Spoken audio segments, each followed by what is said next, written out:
Singkat cerita sampailah mereka di alas Purwo. Kata Supardi,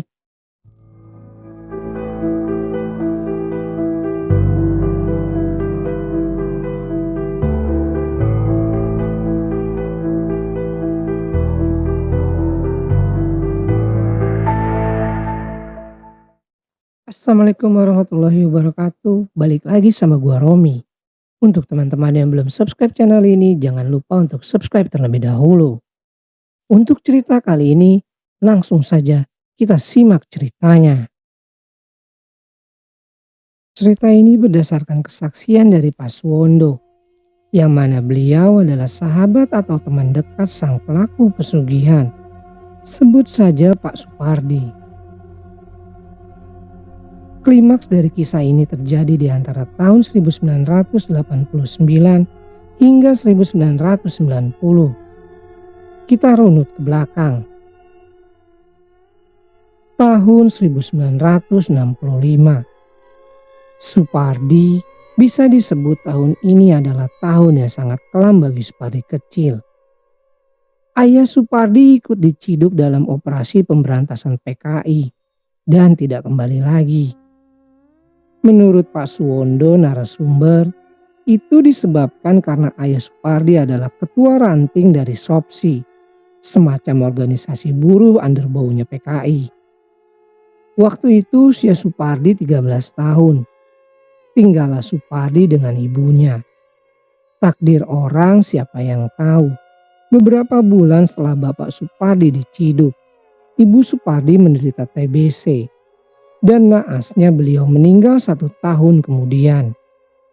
Karena Supardi adalah anak tunggal, akhirnya Supardi pun dirawat oleh neneknya dan disekolahkan sampai lulus SMA.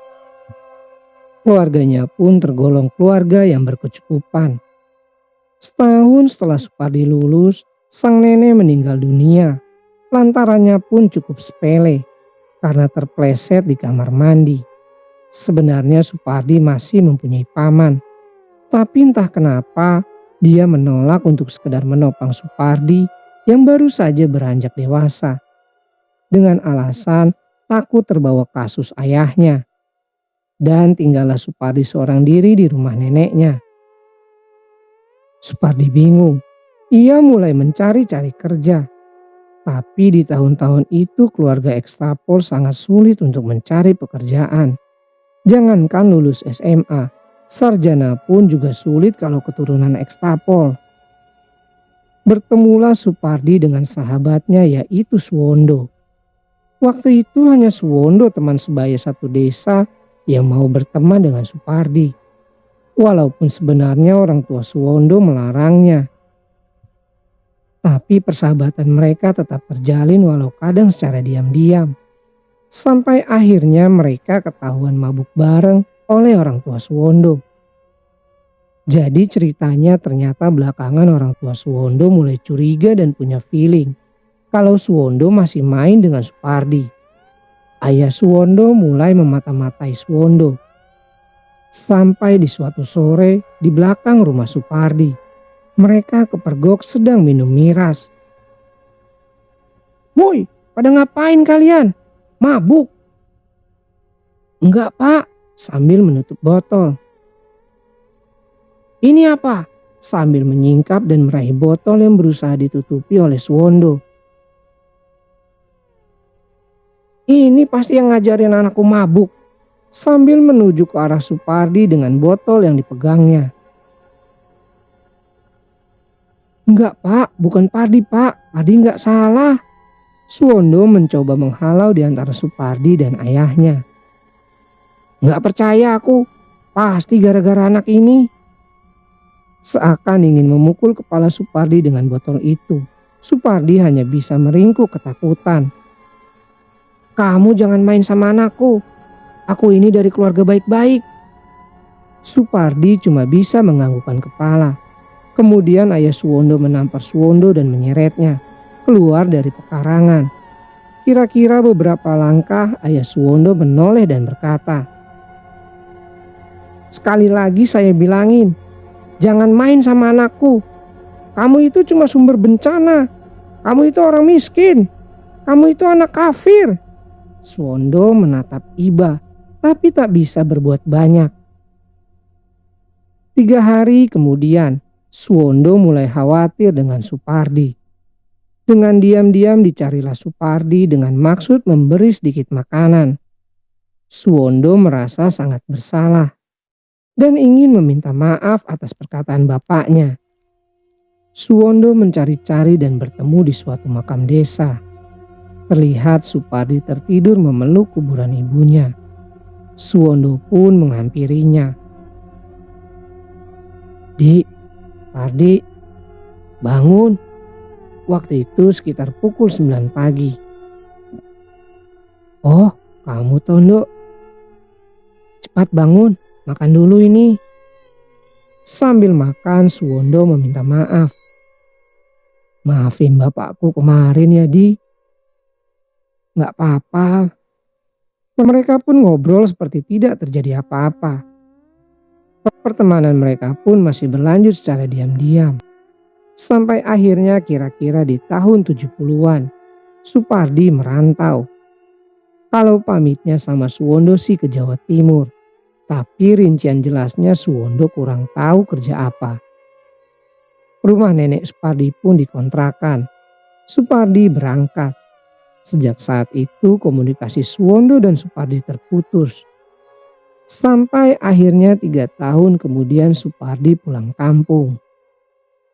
Tepatnya saat Lebaran. Di sini tampilan Supardi sudah berbeda.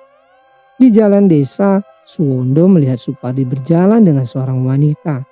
Dandanan rapi bak orang sukses. "Weh, Pardi, bagaimana kabarnya? Sekarang sudah sukses ya? Terus siapa ini? Calonmu pasti, hehehe." "Baik bro." "Oh, ini calon istriku."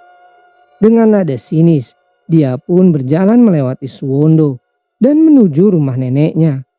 Suwondo merasa Supardi sudah berubah, bisa dibilang agak sombong. Hari raya ke-7, Suwondo melihat Supardi berkemas bersama calon istrinya dan menghilang lagi. Mungkin dia punya bisnis yang harus diurus di tempat perantauannya.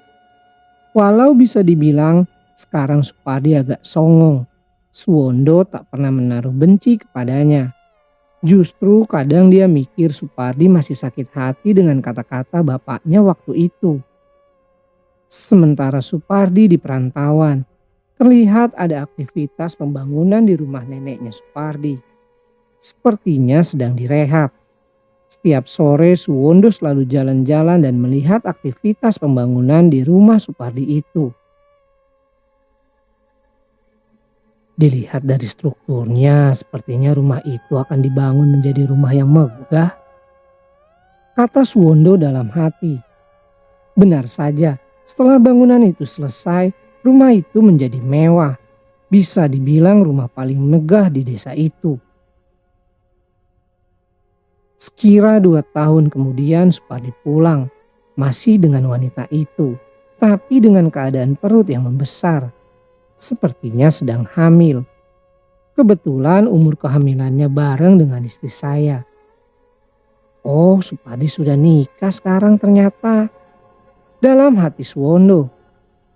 Supardi pun mulai menetap di desa itu. Tahun demi tahun dia semakin berkembang, semakin kaya. Setiap ada motor terbaru, dia selalu beli.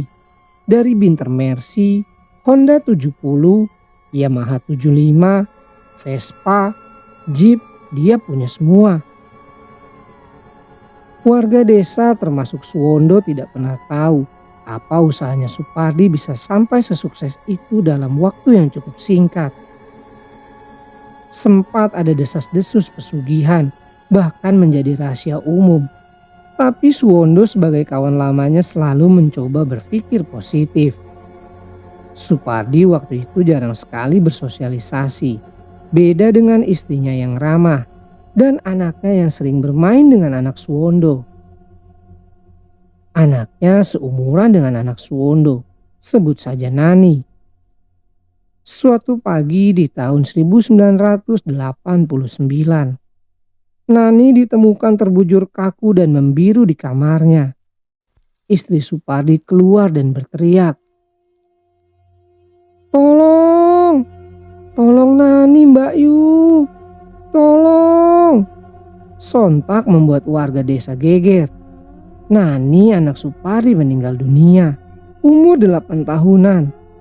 Sebabnya pun tak tahu, karena sore kemarin Nani sempat terlihat mengaji di masjid bersama anak Suwondo dan terlihat sehat-sehat saja. Suwondo menjaga di situ, sembari menunggu Hansip lapor ke kelurahan.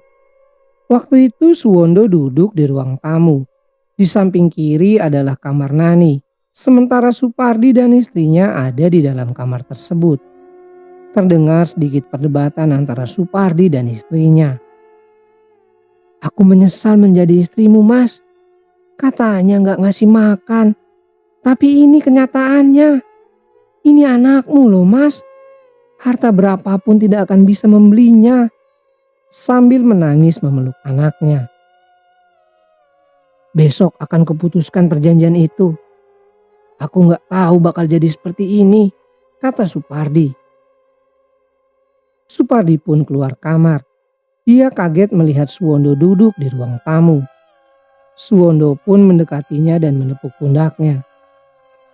"Yang sabar ya," kata Suwondo. Dia pun memeluk Suwondo sambil menangis dan berkata, "Kalau aku ada salah dimaafkan ya, Dok." Iya, yang penting kamu sabar ya," jawab Suwondo. Nani pun dikebumikan siang itu juga. Seperti biasa, pasti ada tahlilan 1 hari, 3 hari, hingga 7 hari. Di acara tahlilan yang ke-7 hari ini, ada kejadian yang sangat aneh.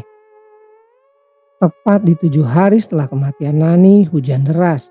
Hanya ada sekitar 8 warga desa termasuk Suwondo yang datang ke rumah Supardi untuk tahlilan.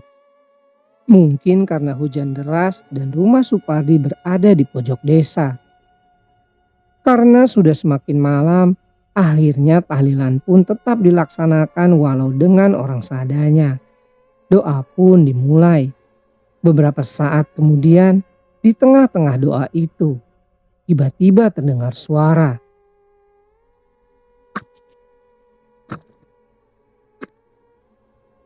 Mulut Suwondo coba terdiam. Suara itu masih ada. Suwondo pun menoleh ke Pak Hansip yang kebetulan berada di sampingnya. Sepertinya Pak Hansip juga menyadarinya. Suara itu hilang dan muncul beberapa saat. Seperti itu terus dan terus. Sampai pas akhir doa ada suara. "Duar!" Setelah tikar disingkapkan, ternyata lantai atau ubinnya meledak. Suwondo mulai bertanya-tanya. Ini tidak masuk akal. Ubinnya meledak keluar sampai hampir membentuk prisma. Semua kaget. Kok bisa? Suasananya di situ menjadi tidak enak. Karena mungkin takut setelah itu semua orang pulang. Tinggal Suwondo dan istrinya di situ. Terus terang Suwondo iba karena Supardi terus menangis. Terlihat sangat kehilangan. Istri Suwondo juga terlihat tengah berbincang menenangkan istri Supardi di ruang tengah. Malam semakin larut. Suwondo, istri dan anaknya beserta 1 hansip desa ikut melekan di rumah Supardi. Sekitar jam 11 malam, istri Supardi, istri Suwondo dan anak Suwondo tidur di ruang tengah rumah Supardi. Tinggallah Suwondo bertiga duduk mengobrol di teras rumah. Di situ Supardi hanya terdiam. Jika diajak bicara jawabannya cuma ya atau tidak. Di situ Supardi diam terus. Jika diajak ngobrol jawabannya hanya ya atau tidak. Suwondo dan Pak Hansip maklum, mungkin masih terlalu berduka. Suwondo pun mengobrol ngalor ngidul dengan Pak Hansip desa. Sekitar jam 12, Supardi terlihat ketiduran di kursi samping Suwondo persis. Mungkin dia sudah capek batin, pikir Suwondo. Suwondo pun lanjut mengobrol dengan Pak Hansip. Waktu itu kondisi hujan rintik-rintik. Saat Suwondo tengah asik mengobrol, tiba-tiba ada suara.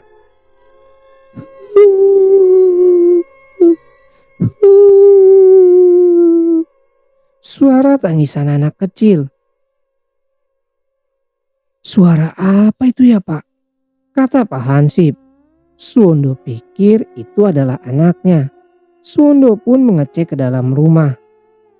Suwondo melihat anaknya tertidur nyenyak dan suara itu hilang. Tapi ketika Suwondo melangkah keluar, suara itu muncul lagi.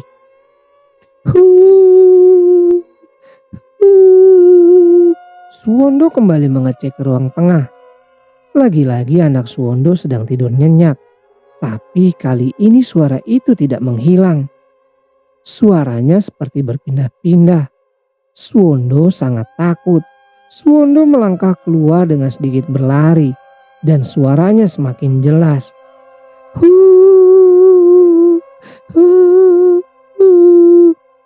Ternyata suara itu bersumber dari kamar Nani. Suwondo pun berlari keluar. Bahkan sampai di teras pun suara itu masih tetap ada dan semakin kencang. Berteriak dan hilang. Tapi tiba-tiba Supardi yang tengah tidur di kursi itu jatuh ke tanah dan kejang-kejang. Awalnya Suwondo kira sakit epilepsi atau apa. Tapi anehnya setiap jeda Supardi seperti tertawa. Hahaha. Kejang lagi dan tertawa lagi. Begitu berulang-ulang dan tiba-tiba ada jeritan dari dalam rumah Supardi.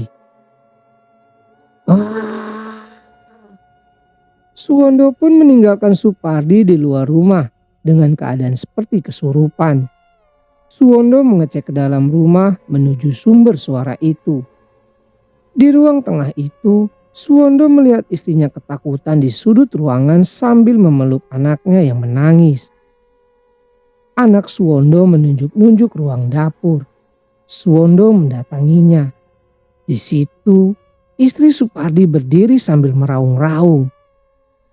Berjalan hentak ke kanan ke kiri dengan perutnya yang tengah hamil 5 bulan. Meraung-raung seperti belacan. Suwondo hanya bisa berdiri mematung, tak bisa apa-apa. Seperti kakinya terkunci. Dia berjalan mundur. Mengambil cobek yang terbuat dari tanah liat dan diletakkan di atas kepala sambil menatap tajam ke arah Suwondo lalu berkata, "Kamu tidak usah ikut-ikutan. Semua ini milikku." Suwondo sangat ketakutan, meraba sambil berjalan mundur. Suwondo kabur. Anak dan istrinya pun ia geret. Suwondo pulang ke rumah. Suwondo lewati saja Supardi yang tengah dipegangnya oleh Pak Hansip. Setelah anak dan istrinya dipulangkan, Suwondo berinisiatif untuk memanggil Pak Wongso, sesepuh desa, untuk tahu apa yang sebenarnya terjadi. Sembari Suwondo memanggil warga dan berjalan lagi menuju rumah Supardi. Sembari Suwondo memanggil warga dan berjalan lagi menuju rumah Supardi. Sampai di sana ternyata warga sudah berkumpul duluan karena mendengar keributan. Di situ Supardi sudah lemas. Beberapa saat kemudian Pak Wongso datang. Langsung saja Suwondo mengantar ke dapur. Tempat tadi ia melihat istri Supardi yang diduga kerasukan. Di situ terlihat istri Supardi sudah terbaring di lantai. Pak Wongso mendekat. Suwondo hanya berani melihat dari balik badan Pak Wongso sambil membawa segelas air. Diusapkanlah air itu. Tampaknya istri Supardi sudah sadar. Tapi tidak lama kemudian dia muntah. Di situ tercium bau kotoran yang sangat tidak enak. Betapa terkejutnya Suwondo. Warna muntahnya itu kuning dan berbau menyengat. Yang benar saja. Istri Supardi memuntahkan kotoran. Sambil menangis istri Supardi bilang, Aku ini kenapa? Ampun ya Allah, ampun ya Allah. Sambil menepuk-nepuk dadanya dengan keras. Tiba-tiba tangisnya perlahan berubah menjadi tawa. Suaranya berat. Mustahil kalau itu suara istri Supardi. Sambil berdiri, ditendanglah Pak Wongso sampai tersungkur di tumpukan kayu bakar samping tungku. Dia berdiri, semakin tertawa. Dan tiba-tiba, darah mengalir lewat rahimnya. Dan istri Supardi pingsan lalu tersungkur di lantai dapur. Yang Suwondo rasakan adalah campur aduk. Kejadiannya benar-benar singkat. Sampai akhirnya warga di luar sudah mulai masuk. Tapi keadaan sudah mulai tenang. Meskipun semua warga menutup hidungnya. Semua mulai bertanya kenapa. Suwondo bingung mau menjelaskan dari mana. Sambil menahan bau, Suwondo mengajak warga untuk memapa istri Supardi. Semua sepertinya tidak mau. Mungkin mereka jijik. Akhirnya hanya Pak Wongso dan Suwondo yang mengangkat tubuh istri Supardi. Istri Supardi dipapah keluar rumah, sementara warga menyiapkan mobil. Di luar, Suwondo melihat Supardi tampaknya sudah membaik. Dia duduk dengan muka linglung, dengan dua warga yang sedang menenangkan. Dengan tergesa-gesa Suwondo memasukkan istri Supardi ke mobil yang sudah disiapkan. Mobil pun berangkat menuju rumah sakit, ditemani oleh Bu RT dan Pak Hansip. Waktu menunjukkan pukul 2.30 malam. Sementara menunggu kabar, Suwondo mendatangi Supardi sambil membawa segelas minuman. Suwondo duduk di sampingnya dan mencoba bertanya apa yang terjadi. Tapi Supardi hanya diam seperti orang linglung. Tiba-tiba saja dia menjerit dan pingsan. Suwondo dan beberapa warga menggotong tubuh Supardi dan hendak dibawa masuk ke dalam rumahnya. Tetapi tiba-tiba Pak Wongso berkata, "Jangan dibawa masuk, bawa ke rumahku saja." Dibawalah Supardi ke rumah Pak Wongso. Sesampainya di sana, Suwondo bertanya kepada Pak Wongso, "Mau diletakkan di mana, Pak? Di ranjang?" "Jangan, itu bahaya. Di lantai saja beralas tikar. Konon, orang yang diduga tengah mengalami gangguan gaib pantang diletakkan di atas ranjang." Setelah itu diletakkanlah tubuh Supardi di lantai beralaskan tikar. Suasana sudah agak tenang, tapi Supardi tak kunjung sadar. Sementara warga semua sudah mulai pulang satu persatu. Tinggal Suwondo dan Pak Wongso yang masih di situ. Suwondo duduk bersila di samping Supardi dan Pak Wongso duduk di kursi. Waktu sudah jam 3 lebih. Mereka berdua hanya terdiam seperti kebingungan. Suwondo mencoba mengingat kembali kejadian-kejadian tadi. Menalar, bertanya-tanya apa yang terjadi. Sesekali melihat tubuh Supardi, memastikan apakah dia masih bernafas atau tidak. Hingga azan subuh pun berkumandang. Supardi belum sadar. Suwondo melihat Pak Wongso sudah tertidur di kursinya. Suwondo beranjak pulang untuk sholat subuh, sembari mengecek keadaan anak dan istrinya. Sampainya ia di rumah, mereka ternyata sudah tertidur pulas. Lega batin Suwondo. Suwondo pun melaksanakan sholat subuh. Setelah itu, Suwondo kembali ke rumah Pak Wongso. Dan kagetnya Supardi sudah tidak ada. Tinggal Pak Wongso yang masih tidur di kursinya. Suwondo coba membangunkan Pak Wongso. Itu sekitar jam 4 lebih. Pak Pardi kemana, Pak?" "Waduh, gawat," jawab Pak Wongso. Suwondo kebingungan. Suwondo mencari di sekitaran rumah tetapi Supardi tidak ada. Suwondo mencoba menuju rumah Supardi. Tapi di ujung jalan Suwondo melihat Bu RT tergopoh-gopoh menghampirinya. Dan dia bilang, Istri Supardi meninggal dunia 30 menit setelah sampai di rumah sakit. Begitu juga janinnya karena pendarahan parah.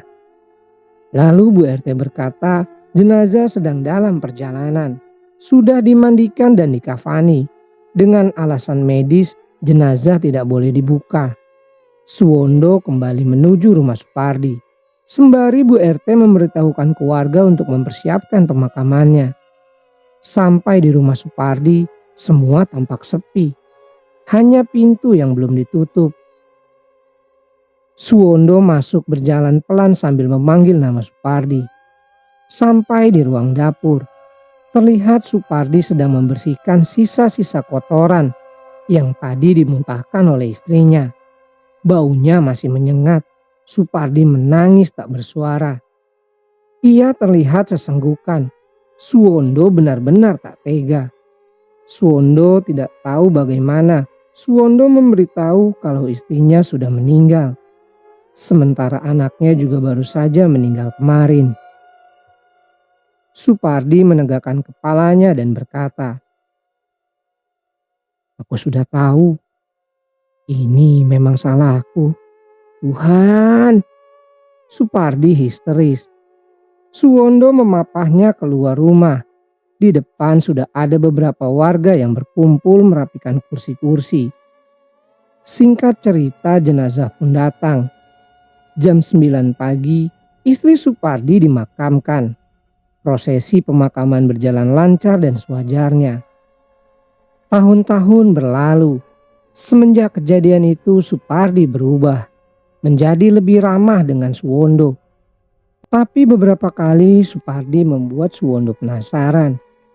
Ia selalu ingin ngomong sesuatu kepadanya, tapi selalu tidak jadi, dan itu terjadi berkali-kali.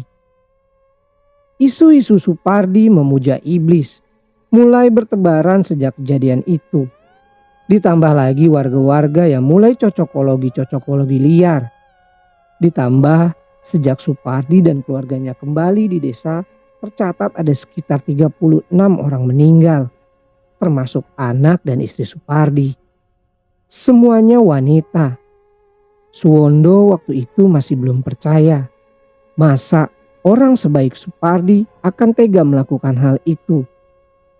Tapi setelah kejadian itu juga ada 24 lagi orang yang meninggal dalam kurun waktu kurang dari 2 tahun. Isu-isu semakin kuat. Tapi seperti itu kan sulit sekali dibuktikan. Suwondo juga belum begitu percaya. Ditambah lagi sekarang Supardi semakin miskin. Harta-hartanya sedikit demi sedikit dijual. Itu juga yang membuat Suwondo semakin tidak percaya. Buktinya saat ini Supardi menjadi miskin. Sampai akhirnya ada satu orang lagi meninggal dunia. Dia tetangga samping rumah Suwondo, seumuran dengan anak Suwondo. Meninggalnya pun persis seperti dulu anak Supardi, tubuhnya membiru. Suwondo iseng saja main ke rumah Supardi. Di rumah besarnya yang sekarang kotor seperti tak terurus. Perabotan juga mulai sedikit. Garasi kosong melompong, hanya tinggal satu motor Honda C70 di tahun 1989. Saat itu di tahun 1989. Suwondo duduk mendekati Pardi yang sedang melamun di ruang tamu. Tanpa berkata-kata, tiba-tiba Supardi menangis. Suwondo bingung, kenapa Supardi menangis? Dan Supardi pun mulai bercerita. Sekira 10 tahun yang lalu, 1970-an, dalam perantauan, Supardi ditawari bekerja di sebuah pabrik vanili di daerah Nganjuk. Dia dijanjikan jadi mandor dengan gaji 1.500 per hari. Di tahun itu, gaji segitu per hari sangatlah banyak. Awalnya Supardi ragu, tapi si penawar pekerjaan ini terus meyakinkan dengan syarat harus membayar uang pendaftaran 30.000. Supardi pun menjual emas milik almarhum neneknya. Dapatlah ia 25.000. dan ia menjual kambingnya seharga 10.000. Sehingga saat itu ia mendapatkan uang 35.000. 30.000 diberikan kepada calo dan 5.000 buat ongkos perjalanan hingga ke Nganjuk. Ternyata sampai di sana tidak ada yang namanya pabrik vanili. Supardi ditipu. Supardi yang putus asa dan ingin pulang lagi. Tapi di jalan bertemu Gondes. Kalau kata Supardi, Gondes ini profesinya sebagai maklar dukun sepertinya. Di jalan itu Supardi yang putus asa akhirnya cerita ke Gondes ini. Diajaklah Supardi ke Alas Purwo Banyuwangi. Supardi tidak tahu, dia taunya mau diajak kerja. Supardi bilang ke Gondes kalau dia sudah tidak punya uang lagi. Walaupun sebenarnya masih ada sisa, tapi Supardi takut ditipu lagi. Ternyata Gondes tak ingin meminta uang. Dia cuma ingin mengajak Supardi ke Alas Purwo. Nanti hidupmu pasti bakalan enak, nggak serba kekurangan lagi. Gondes meyakinkan Supardi. Singkat cerita sampailah mereka di Alas Purwo. Kata Supardi, di sana dia diajak ke makam Mbah Dowo. Sebuah makam dengan panjang 7 meter. Disebut kata Gondes, isi dari makam tersebut bukanlah jenazah manusia, melainkan sebuah tombak pusaka. Supardi masih bingung. Mau apa di sini? Supardi mencoba bertanya. Kita ini mau ngapain sih? Shh, ngalap berkah, sahut Gondes dengan berbisik. Karena Supardi kondisi kalut, dia cuma nurut saja. Setelah selesai dari makam Mbah Dowo, Supardi diajak masuk menyusuri hutan. Di sana ada banyak goa kata Supardi. Masuklah mereka berdua di salah satu goa. Singkat cerita mereka berdua melakukan ritual. Supardi hanya diam mengikuti arahan Gondes. Hari mulai petang. Supardi mulai ketakutan. Dan terbesit di pikiran Supardi tentang hidup enak tanpa serba kekurangan lagi. Kata Supardi, tiba-tiba saja muncul sosok makhluk tinggi besar di depannya. Supardi ingin kabur, tapi dicegah oleh Gondes. Tenang aja, jangan lari, jangan takut. Sambil Gondes memegang paha Supardi. Supardi pun mengiyakan arahan Gondes. Sosok itu semakin mendekat. Tepat di depan mukanya, sosok itu berkata, "Abadi sampai mati ya." Gondes menyenggol Supardi. Lantas Supardi menjawab dengan terbata, "Enggih, abadi sampai mati ya." Sambil menyerahkan sesuatu di kedua tangannya kepada Supardi. Sesuatu itu adalah sebuah kotak dan kendi kecil seukuran mangkok. Refleks Supardi menerimanya. Dan plek, semua menjadi gelap. Supardi seperti tertidur. Dan ketika mata terbuka, ternyata hari sudah siang. Dan anehnya Gondes sudah tidak ada di tempat itu. Dia menghilang. Katanya sampai sekarang dia tidak pernah bertemu lagi. Supardi menoleh kanan dan kiri. Ada kotak dan kendi di samping kanan dan kirinya. Berarti semalam bukan mimpi. Dia pun berjalan keluar dengan membawa kendi dan kotak itu. Singkat cerita, ternyata kotak itu berisi uang yang akan bertambah setelah diritualkan. Dan kendi kecil itu berisi beras yang mana beras itu tidak pernah habis. Percaya tidak percaya, tapi itu yang Supardi ucapkan. Lantas bagaimana ritualnya? Kata Supardi, dia dituntun sendiri oleh makhluk penunggu kotak dan kendi itu. Seperti kebanyakan, pesugihan selalu membutuhkan tumbal. Dan kata Supardi, tumbalnya itu semau-maunya makhluk itu. Yang penting wanita dan Supardi kenal. Proses penumbalannya juga menyesuaikan. Pokoknya semakin dia ingin hartanya bertambah lagi, semakin banyak pula wanita yang harus ia tumbalkan. Singkat cerita, 1 tahun terakhir Supardi mulai tidak bisa menikmati. Semakin sadar bahwa ternyata harta tidak melulu menjadi alasan kebahagiaan. Hidupnya dihantui kesalahan-kesalahan. Supardi pun ingin berhenti melakukan ritual tersebut, tapi dia masih bimbang. Sampai akhirnya 2 bulan sebelum kejadian itu, Supardi menceritakan semua ke istrinya. Walau masih ada yang ditutupi, Pardi masih berdalih ini hanyalah penglaris. Profesi Supardi adalah belantik sapi atau pedagang sapi. Tidak ada tumbal katanya. Tapi istri Supardi tetap ingin itu dihentikan. "Tidak usah pakai itu mas, dosa, musyrik," kata istrinya. Supardi cuma bilang, "Iya." Tak disangka perdebatan kecil dengan istrinya itu menjadikan Supardi mantap untuk menghentikan semua itu. Dan dengan sepenuh hati, sebulan sebelum kejadian mengerikan itu, Supardi mengatakan ke penunggu kotak dan kendi itu untuk berhenti. Dan dengan sepenuh hati, sebulan sebelum kejadian mengerikan itu, Supardi mengatakan ke penunggu kotak dan kendi itu untuk berhenti.